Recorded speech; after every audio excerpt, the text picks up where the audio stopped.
یادش بخیر بچگیام، شیطنت و دلخوشیام، مشق و کتاب و مدرسه، جدول ضرب و هندسه، تصمیم کبرا و انار، ترانه های موندگار، به یاد اون خاطره ها. چه زود گذشت بچگیام، چه زود گذشت بچگیام.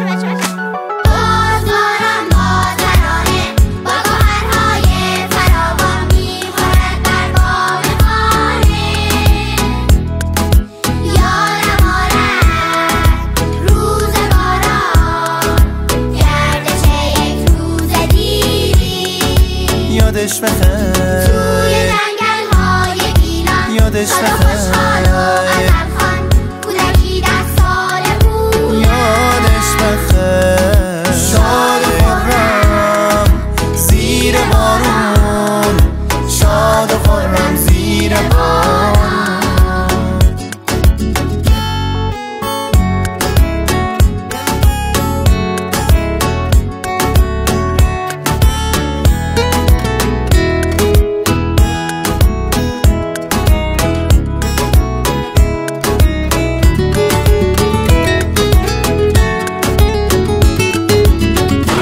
که خوشحال دیروز،